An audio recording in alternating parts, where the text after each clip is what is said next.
बिस्मिल्लाहिर्रहमानिर्रहीम। आज हम सेकेंडरी बायोलॉजी चैप्टर नंबर 1 के अंदर एक्सक्रीशन इन वर्टिब्रेट्स पढ़ेंगे। इससे पहले हमने एक्सक्रीशन इन इनवर्टिब्रेट्स पढ़ा था, जिसके अंदर हमने हाइड्रा, उसके बाद प्लेनेरिया, अर्थवर्म और काकरोच की बात की थी। आज से हम एक्सक्रीशन इन वर्टिब्रेट्स की बात करेंगे। सो जो जो हम यानी हाइड्रा से स्टार्ट हुए थे, तो शुरू में तो कोई एक्सक्रीटरी सिस्टम नहीं था। फिर प्लेन एरिया के अंदर हमने फ्लेम सेल देखा, ठीक है, जिसे हमने प्रोटोनेफ्रीडियम का। फिर आगे अर्थवर्म के अंदर मेटानेफ्रीडियम आया और काकरोच के अंदर मार्फिडियम ट्यूब्यूल्स। सो आहिस्ता आहिस्ता ये जो एक्सक्रीटरी सिस्टम था, ये अडॉप्टेशन के जरिए, ठीक है, यानी कह लें कि एवोल्यूशन के जरिए आहिस्ता आहिस्ता प्रोग्रेस में आ रहा था। सही। जो कह लें कि वर्टिब्रेट्स हैं, वर्टिब्रेट्स के अंदर जो स्कीटो सिस्टम है, ये बहुत ज़्यादा मॉडिफाइड है। ठीक है। अब वर्टिब्रेट्स में भी दो किस्में कह लें। एक थोड़ा सा प्रिमिटिव टाइप है। प्रिमिटिव टाइप के अंदर वही कह लें कि जिस तरह मेटानेफ्रीडियम था ना, कि पूरी बॉडी के अंदर ट्यूब्यूल्स फैले हुए थे हर सेक्शन के अंदर। ठीक। मेटानेफ्रीडियम की तरह ही सारा कह लें कि वो उसका स्कीटो सिस्टम है। लेकिन जो एडवांस किस्म के वर्टिब्रेट्स हैं, लाइक मैमल्स हैं, उसके अंदर पूरा सिस्टम है। ठीक है। इनके अंदर यूरिनरी सिस्टम आ जाए, पूरा यूरिनरी सिस्टम, जिसे हम आगे जाके पढ़ेंगे, जिसके अंदर किडनी आ जाएगी, किडनी, ठीक है, यूरेटर आ जाएगा, एंड सो ऑन, इस तरह यूरिथ्रा एंड सो ऑन। हम पढ़ेंगे आगे जाके क्या क्या यूरिनरी सिस्टम में आता है। यहाँ पे कहने का क्या मकसद है कि वर्टिब्रेट्स में जो प्रिमिटिव टाइप है, वो जो उनसे हैं, उनके अंदर मेटानेफ्रीडियम, यानी वो भी पुराना इनका वो है एक्सक्रीटरी सिस्टम। जबकि जो एडवांस किस्म के हैं, उसके अंदर एक्सक्रीटरी सिस्टम एवोल्यूशनाइज हो गया है। ठीक है, इसे हम कहते हैं एवोल्यूशन से, कि वो आहिस्ता आहिस्ता अडाप्टेशन के जरिए एडवांस होता गया और उसमें यूरिनरी सिस्टम वाज़ डेवलप हो गया। सही। अच्छा, अब मेरे पास प्रिमिटिव किस्म की एक एग्जांपल भी है। हैग फिशेस जो सी होती हैं, मसलन हैग फिशेस के अंदर वही सेगमेंटेशन होती है, और इसके अंदर मेटानेफ्रीडियम टाइप, मेटानेफ्रीडियम जो कि हमने कहाँ पढ़ा था, अर्थवर्म के अंदर। ठीक है, नहीं, मेटानेफ्रीडियम की तरह ही इसके अंदर एक्सक्रीटरी सिस्टम होता है। ठीक। लेकिन हमने यहाँ पर थोड़े से एडवांस किस्म के जो कह लें कि वर्टिब्रेट्स हैं, उसके बारे में बात करनी है। जो एडवांस किस्म के वर्टिब्रेट्स हैं, उनमें बहुत से एक्सक्रीटरी ऑर्गन्स होते हैं। लाइक अगर हम बात करें एक्सक्रीटरी ऑर्गन्स, ठीक, इसमें यानी एक्सक्रीटरी ऑर्गन से मुराद जो एक्सक्रीशन से रिलेटेड होंगे। ठीक है। इसमें बाज दफ़ा बाज कह लें कि बुक्स या बाज लोग या बाज साइंटिस्ट जो हैं, वो स्किन को भी इन्वॉल्व करते हैं। सही। मतलब वो कहते हैं जी स्किन जो सा है, ये स्वेट प्रोड्यूस करती है, पसीना जिसे कहा जाता है। सही। इसके अलावा इसमें साल्ट्स होते हैं, एक्स्ट्रा साल्ट्स।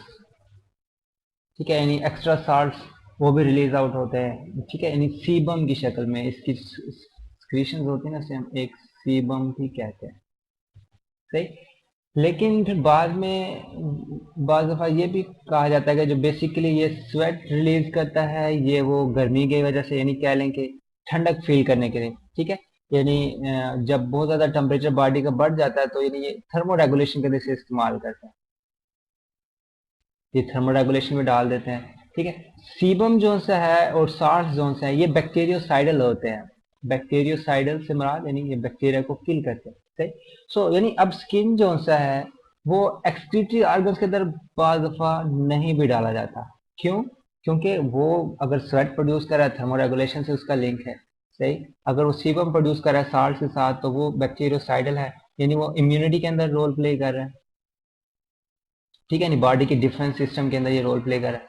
बाज का या बाज दफा स्किन को एक्सक्रीटरी ऑर्गन्स में नहीं डाला जाता। ये पहला हिस्सा था स्किन का। ठीक है, जिसे जिसके ऊपर कभी ये एक्सक्रीटरी ऑर्गन्स में शामिल किया जाता है, बाज दफा नहीं भी किया जाता। अब हम सेकंड पार्ट पे आते हैं। इसमें एक तो लिवर हो जाएगा, जिगर जिसे कहते हैं। सही। Second part.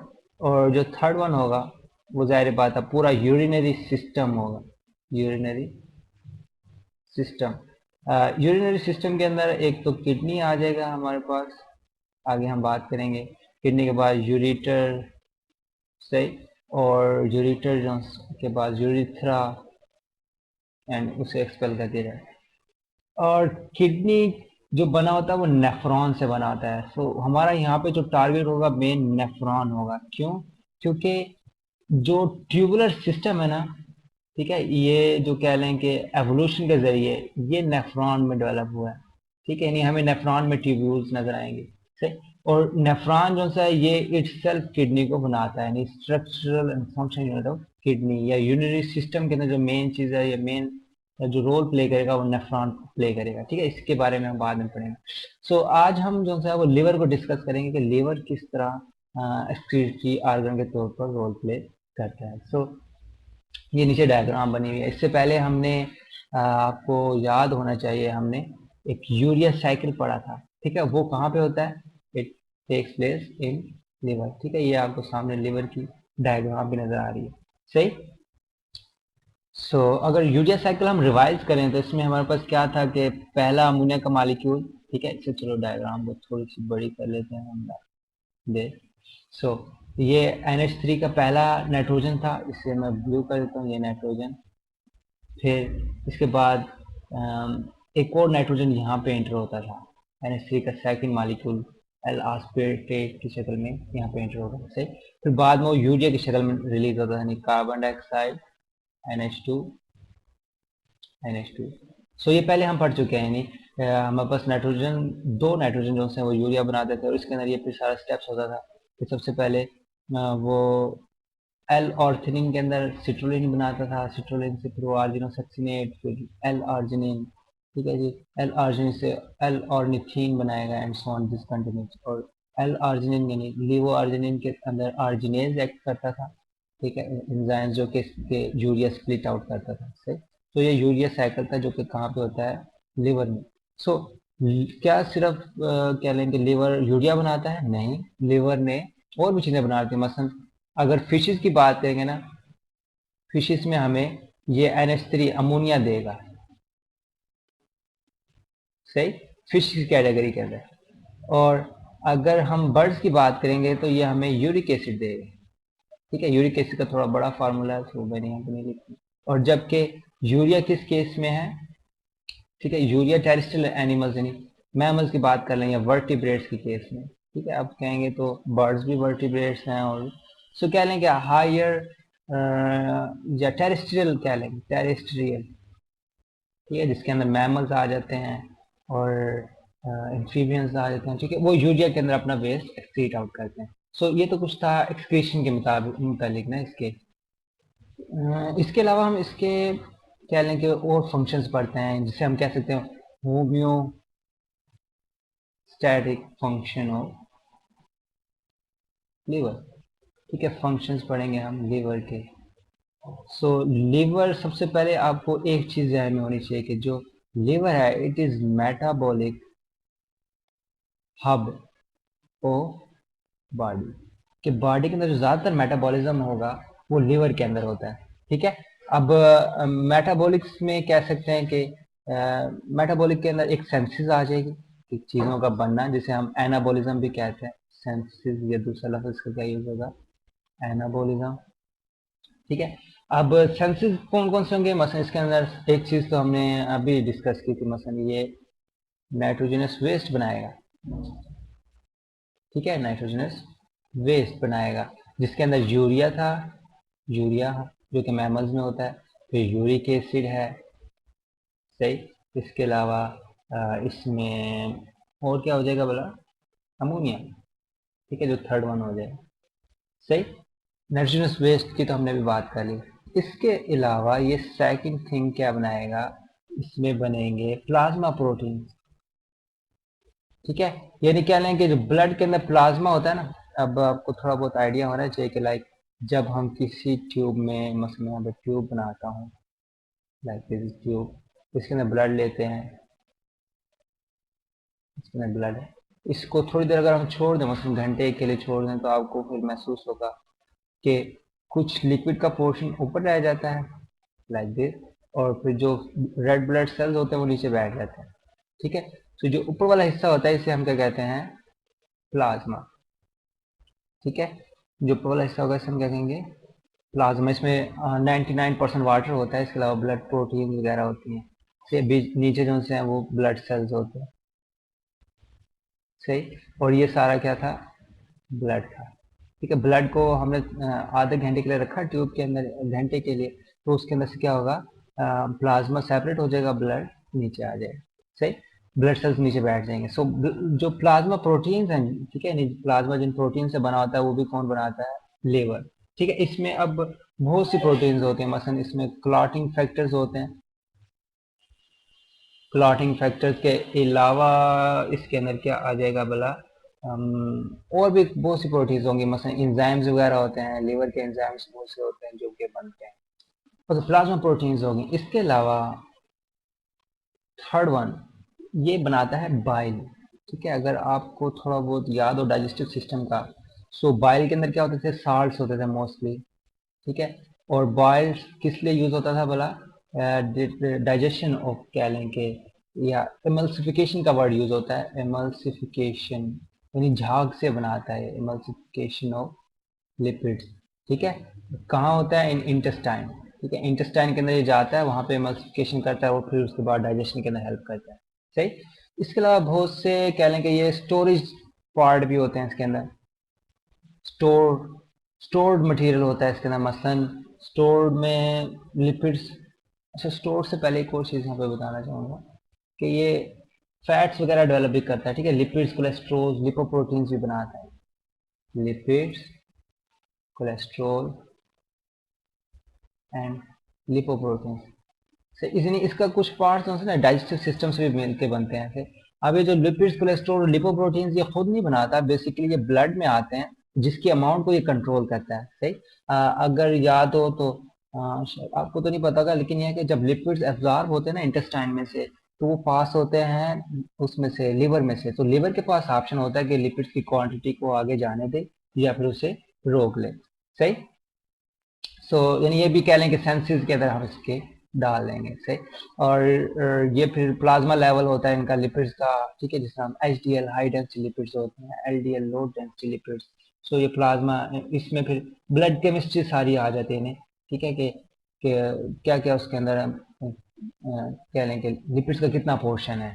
और फिर आपको पता होना चाहिए कि लिपिड्स यूज कहाँ होते हैं। लिपिड्स का यूज काफी जगह है, मसलन सेल मेम्ब्रेन, फास्फोलिपिड्स आपने सुना होगा। ठीक है, जब हमने फ्लूइड मोज़ेक मॉडल पढ़ा, आपने पढ़ा होगा आपने फर्स्ट ईयर में, तो वहाँ पे ये प्लाज्मा मेम्ब्रेन बनाने में हेल्प करते हैं, सेल मेम्ब्रेन बनाने में फंक्शन होगा। उसके बाद हम आते हैं इसकी स्टोरेज के ऊपर, सही। ये तो सेंसेस हो गए सारी, यानी सेंसेस को हमने किस में डाल दिया, एनाबॉलिज्म के अंदर। अब ये कुछ चीजें जो से ये स्टोर भी करेगा, स्टोरेज। स्टोरेज में सबसे पहले जो एग्जांपल है, इसमें सबसे पहला पार्ट होगा वो है आयरन। ठीक है, यानी ये नहीं, ये आयरन को स्टोर करता है, सही। अब यहाँ पे डिटेल नहीं लिखी हुई, लेकिन बेसिकली ये आयरन स्टोर करता है हीमोसिड्रीन की शक्ल के अंदर। ठीक है, यानी हीमोसिड्रीन। ठीक है, मुझे स्पेलिंग से याद नहीं है, सिड्रीन और फेरेटिन होता है। ठीक है, कुछ कंपाउंड्स होता है जिसके कल में आयरन को स्टोर रखता है, सही। सो आयरन स्टोरेज में आ जाएगा हेल्प। और आयरन फिर किधर यूज होता है वाला, आरबीसीज के अंदर। ठीक है, रेड ब्लड सेल्स की कह लें कि उसके अंदर यूज होता है, जो हीमोग्लोबिन होता है ना उसके अंदर आयरन होता है। इसके अलावा सेकंड पार्ट इसमें ग्लाइकोजिन आ जाएगा। ग्लाइकोजिन का थोड़ा बहुत आइडिया होना चाहिए आपको, इट इज पॉलीमर हो, किस चीज का पॉलीमर होता है वाला, ये ग्लूकोज। ठीक है, यानी जो कार्बोहाइड्रेट का सबसे छोटा यूनिट है ग्लूकोज, सही, जिसका फार्मूला C6H12O6 है। तो यही चेन्स की शक्ल में मिलते हैं इस तरह, नेक्स्ट ग्लूकोज आ जाएगा नेक्स्ट। सो हमारे पास ग्लाइकोजिन आ जाता है, सही। और ग्लाइकोजिन स्टोर्ड फूड है, यानी ये कह लें कि स्टोर की हुई फूड होती है। ठीक है, यानी ब्लड के अंदर जब ग्लूकोज का लेवल ज्यादा होता है तो ग्लाइकोजिन में कन्वर्ट कर देता है लीवर, और अगर कम हो तो ग्लाइकोजिन से दोबारा ग्लूकोज में कन्वर्ट करता है, सही। उसके अंदर फिर हार्मोन्स होते हैं, सही। वो आपने शायद सुना भी हो, जिस तरह ग्लूकागोन और पेनिसिलिन होते हैं, ये काम कर रहे होते हैं, सही। अब हम चलते हैं इसकी कन्वर्जन के ऊपर, कि स्टोरेज हो गया, इसके बाद इसके एक प्रोसेस होता है कन्वर्जन का। सो कन्वर्जन वही है जो मैं अभी आपको बता चुका हूँ। ठीक है, बस कन्वर्जन, कन्वर्जन में ये होता है कि अगर ब्लड के अंदर, मसलन मैं एक बाउंड्री बनाता हूँ बीच में, सो एक साइड पे ब्लड है और एक तरफ लीवर है, सही। सो अगर ब्लड के अंदर ग्लूकोज ज़्यादा होगी, ठीक है, तो वो ब्लड क्या करेगा, इसे लीवर में भेजेगा और वो इसे स्टोर करेगा किस शक्ल में, ग्लाइकोजन की शक्ल में, सही। और अगर ब्लड में ग्लूकोज का लेवल कम होगा, यानी पहले लेवल इसका ज़्यादा था ग्लूकोज का, और अगर ग्लूकोज का लेवल ब्लड के अंदर कम हो जाता है, सही, एरो डाउन ये लेस कंसंट्रेशन में, सो ग्लाइकोजन को ये अगेन ग्लूकोज के अंदर कन्वर्ट करेगा, सही। अब चलो मैं यहाँ पे बता भी देता हूँ, मसलन जो ग्लूकोज से ग्लाइकोजन में कन्वर्ट करता है यहाँ पे पेंसिलिन होती है, पेंसिलिन वर्क करती है, और जबकि ग्लाइकोजन से ग्लूकोज जो कन्वर्ट होगा ये ग्लूकागोन होता है, ग्लूकागोन, ये हार्मोन्स हैं बेसिकली, ठीक है। तो ये कन्वर्जन के अंदर हेल्प करते हैं। तो ये एक एग्जांपल है, हालांकि और भी बहुत सी कन्वर्जन करता है, सही। प्रोटीन सिंथेसिस के दौरान मसलन यूरिया साइकिल होता है, वो भी एक कन्वर्जन है, सही, कि वो अमोनिया को किस में कन्वर्ट करता है, यूरिया के अंदर। तो और भी काफी चीजें, कन्वर्जन से मिलता जुलता एक टर्म है जिसे हम कहते हैं रीसाइक्लिंग, रिसाइकलिंग। सो ये रिसाइकलिंग भी करता है, सही। रिसाइकलिंग से मुराद कि जो भी पुराना मटेरियल होता है उसको दोबारा ये रीजनरेट करता है, दोबारा यूज के अंदर लेके आता है। इसकी एग्जांपल क्या, मसलन जो आरबीसीज होते हैं ना, red blood cells, they can only survive for 120 days, ठीक है, इनकी लाइफ कितनी होती है, 120 डेज, उसके बाद ये डेड हो जाते हैं, सही। So after 120 days they will be dead. Dead में से ये आयरन को यानी Fe को निकाल लेता है, इसको रिसाइकिल करता है। रिसाइकिल से मुराद जब न्यू आरबीसीज बनेंगे ना, तो उसके अंदर ये आयरन को दोबारा डाल देता है। सो ये एक इसकी एग्जांपल है कि ये रिसाइकलिंग के अंदर हेल्प करता है, खास तौर पर इसका क्या लेकर आयरन की रिसाइकलिंग का इसका बहुत रोल है, जो कि कहाँ पे यूज होते हैं, आरबीसीज के अंदर। सो ये हो गया इसकी रिसाइकलिंग। सो और भी काफी रिसाइकल्स है, लेकिन यहाँ पे आपकी आयरन की एग्जांपल दी हुई है जो कि ये करता है। उसके बाद डिटॉक्सिफिकेशन पे आते हैं। डिटॉक्सिफिकेशन भी आप कहेंगे क्या होता है भला, टॉक्सिन, टॉक्सिन किसे कहते हैं, व्हाट इज द टॉक्सिन, सही। अगर आपको फर्स्ट ईयर थोड़ी बहुत याद हो तो आपने टॉक्सिन को इनहिबिटर्स भी कहा था, दीज आर इनहिबिटर्स। इनहिबिटर्स से मुराद यानी एंजाइम इनहिबिटर्स होते हैं, सही। Toxins are substances which have adverse effect, ठीक है, इनका एडवर्स इफेक्ट होता है, effect on body metabolism, body metabolism, यानी इनका बॉडी मेटाबॉलिज्म के ऊपर एडवर्स इफेक्ट होता है। Why, because they inhibit the enzymes, यानी जो काम एंजाइम्स कर रहे होते हैं ये उनके साथ जाकर बाइंड कर देते हैं, उन्हें इनहिबिट कर देते हैं, सो टॉक्सिन्स की डिटॉक्सिफिकेशन होती है, एक प्रोसेस होता है जिसके अंदर इनके इफेक्ट्स को कह लें कि मिनिमाइज किया जाता है, सही, डिटॉक्सिफिकेशन, सही। डिटॉक्सिफिकेशन की एक बेस्ट एग्जांपल है कि हम ड्रग्स लेते हैं ना, ड्रग्स बॉडी के अंदर, ड्रग्स से हमारे मेडिसिन हैं, मेडिसिन भी डाल सकते हैं आप इसमें। सो मेडिसिन यूज करते हैं वो बॉडी के लिए यूजफुल है, लेकिन कुछ पोर्शन बॉडी के लिए हार्मफुल भी होता है, तो उसको ऐसा ऐसा डिटॉक्सिफाई किया जाता है। इस तरह पेस्टिसाइड्स होते हैं, पेस्टिसाइड्स भी हार्मफुल होते हैं हमारे लिए, ठीक है। और इसमें क्या लेंगे, कुछ नशा और ड्रग्स भी होते हैं। ड्रग्स से यहाँ पे आप क्या लेंगे भला, यानी नशा और यानी जिनसे नशा होता हो, ठीक है, नशा और ड्रग्स, सो इनकी भी डिटॉक्सिफिकेशन के अंदर ये हेल्प करता है, सही। सो एक किस्म के कह लें कि मेटाबॉलिकली इसके अंदर बहुत से प्रोसेस हो रहे हैं। कौन कौन से हमने बात करी, मतलब अगर हम इनको लेवल करें, सबसे पहले तो हमने सेंसिस की क्या जी, ये सिंथेसाइज करेगा चीजें, ठीक है। उसमें नाइट्रोजनस वेस्ट था, like urea, uric acid, ammonia बनाएगा। फिर प्लाज्मा प्रोटीन्स बनाता है, क्लॉटिंग फैक्टर्स होते हैं, एंजाइम्स होते हैं, ठीक है। इसके अलावा एल्ब्यूमिन्स होती हैं, ग्लोबुलिन्स होती हैं। एल्ब्यूमिन का नाम आपने सुना होगा, ग्लोबुलिन्स का शायद आप सुने ना, ठीक है, ये भी प्रोटीन यही बनाता है। और फिर बाइल साल्ट बनाता है जो कि लिपिड्स के एमल्सिफिकेशन के अंदर हेल्प करता है, ठीक है, इंटेस्टाइन के अंदर, जो कि डाइजेशन के अंदर एक किस्म के, ये डाइजेशन के पार्ट के अंदर आते हैं, डाइजेशन की SS3 ऑर्गन के अंदर हेल्प करता है। और फिर लिपिड्स, कोलेस्ट्रॉल, लिपोप्रोटीन, यानी इससे ब्लड केमिस्ट्री ये कंट्रोल कर रहा होता है, ब्लड केमिस्ट्री, सही। और फिर हमने देखा ये कुछ कन्वर्जन करता है और स्टोरेज होती है, सॉरी, सबसे पहले स्टोरेज। स्टोरेज में क्या था कि आयरन को स्टोर करता है, इसमें मैंने कहा जो हीमोसिट्रीन होती है, प्रोटीन्स और फेरेटिन्स होती हैं, जो कि हमें बताया ये आयरन जो है ना वो आरबीसीज के लिए बहुत रिक्वायर्ड होता है, सही। सो यानी आयरन को स्टोर रखता है, रिसाइकलिंग भी करता है इसकी, सही। इसके अलावा ग्लाइकोजन होता है जो कि स्टोर्ड फूड होती है, स्टोर्ड फूड, इसको स्टोर करेगा। देन कन्वर्जन कर रहा होता है ये, मसलन ब्लड में अगर ग्लूकोज ज़्यादा हो, ठीक है, ये मैं थोड़ा मिटा देता हूँ यहाँ पे। सो ब्लड से ये ग्लूकोज को वापस लेके आएगा कौन? इंसुलिन इसमें काम कर रही होती है, ठीक है। और जिसमें इंसुलिन नहीं बनती ना, वो डायबिटिक पेशेंट बन जाते हैं। खैर, इंसुलिन है जो ग्लूकोज को ग्लाइकोजन में कन्वर्ट करता है, और ग्लूकागोन है जो ग्लाइकोजन को ग्लूकोज में कन्वर्ट करता है। सही, ग्लूकोज ब्लड में प्रेजेंट होता है, ठीक है, it is present in the blood, जबकि जो ग्लाइकोजन है ये लीवर के अंदर स्टोर हो जाता है, तो कन्वर्जन कर रहा होता है।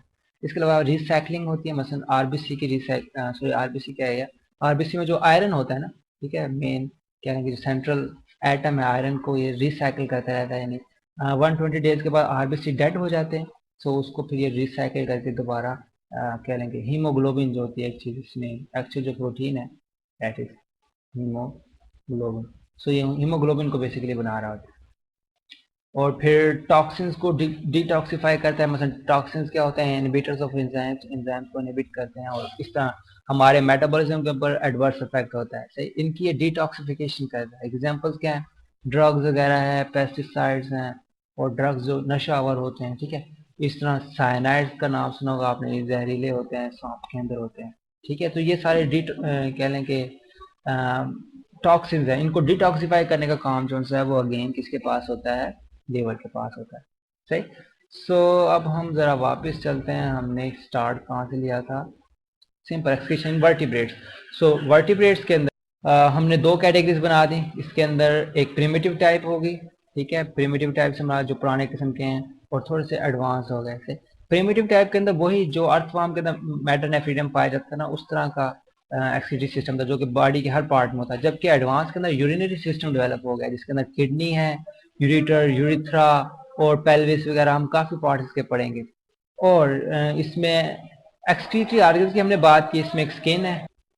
स्किन को बाज का एक्सक्लूड कर दिया जाता है एक्सक्रीटरी ऑर्गन्स में, क्यों? क्योंकि अगर ये स्वेट प्रोड्यूस करता है तो वो थर्मोरेगुलेशन में हेल्प करता है, टेम्परेचर बैलेंस में, यानी गर्मी हो तब पसीना आता है। सीबम जो है बैक्टीरियोसाइडल है, यानी वो इम्यूनिटी के अंदर हेल्प कर रहा था। समटाइम्स इससे क्या किया जाता है कि एक्सक्लूड कर दिया जाता है कि ये एक्सक्रीटरी ऑर्गन नहीं है। वो क्या? लिवर है और किडनी। किडनी में भी फिर हमने देखा कि आगे सॉरी यूरिनरी सिस्टम है पूरा, जिसमें किडनी, यूरिटर, यूरिथ्रा है। किडनी के अंदर नेफ्रॉन बेसिकली वर्क करेंगे, और लिवर के बारे में हमने डिटेल पढ़ी कि नहीं इसके सारे फंक्शंस पढ़े, हीमोस्टैटिक फंक्शंस क्या क्या होते हैं। सही। सो नेक्स्ट लेक्चर के अंदर हम किडनीज यानी नेफ्रॉन का फर्दर डिटेल्स या ह्यूमन यूरिनरी सिस्टम के बारे में बात करेंगे। ठीक, तो आज के लेक्चर में हमने जो ज्यादा फोकस किया वो किसके बारे में? लिवर के बारे में, जो कि मेटाबॉलिक हब है।